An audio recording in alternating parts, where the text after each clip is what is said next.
Avant de connaître l'Armée du Salut, je vivais à la rue. À Marseille, sans emploi et sans logement, sans soutien de ma famille, j'étais déboussolée.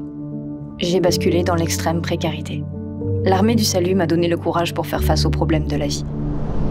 Je n'ai pas pu me marier à cause de la guerre en Ukraine. En France, l'aide de l'Armée du Salut est précieuse. Elle soigne les blessures physiques et les maux invisibles.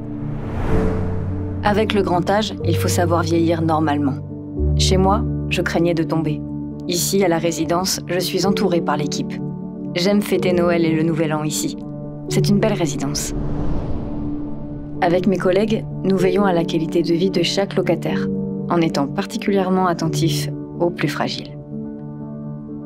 Ces témoignages sont ceux des dizaines de milliers de personnes accueillies et accompagnées sur toute l'année 2023, dans plus de 200 services et dispositifs, au sein desquels agissent plus de 2800 professionnels, avec l'appui de 7700 bénévoles pour secourir, accompagner et reconstruire les plus vulnérables.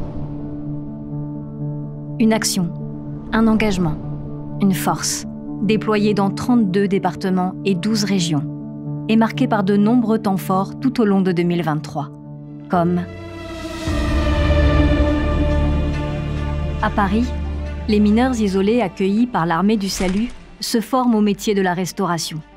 Réfugiés et professionnels travaillent ensemble pour permettre une meilleure intégration. La cité de refuge, construite en 1933 par Le Corbusier, cette usine du bien continue à faire vivre en 2023 la solidarité et l'espoir. La rénovation du centre d'hébergement d'urgence Moussaïa, dans le 19e arrondissement de Paris, qui est devenu un incubateur de projets sociaux innovants. En 2023, la guerre a continué aux portes de l'Europe. À Reims, la Fondation accompagne au quotidien 38 familles déracinées et soigne les souffrances visibles comme invisibles. L'inauguration à Lyon du tiers-lieu social et solidaire, Les Grandes Voisines, où il est possible de dormir, manger, travailler, peindre, découvrir une exposition, participer à une chorale et vivre des rencontres. À Saint-Étienne, bien vieillir ensemble, c'est important. C'est ce que propose notre accueil de jour La Petite Sarah pour accompagner au mieux les différentes étapes du grand âge et préserver la joie de vivre. Les vacances sont devenues un luxe, mais pas à l'Armée du Salut. En 2023, le centre de vacances de Chausse, à Chamborigot, dans les Cévennes, a accueilli des familles en difficulté accompagnées par notre centre social à Lyon, l'Arche de Noé.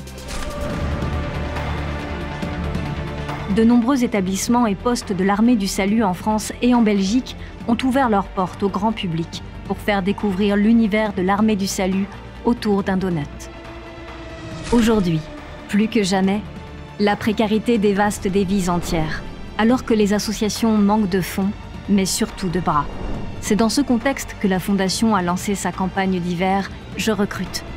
Un appel à l'aide percutant, poignant et surtout urgent pour rappeler l'importance des donateurs, des professionnels et des bénévoles pour que nos missions perdurent.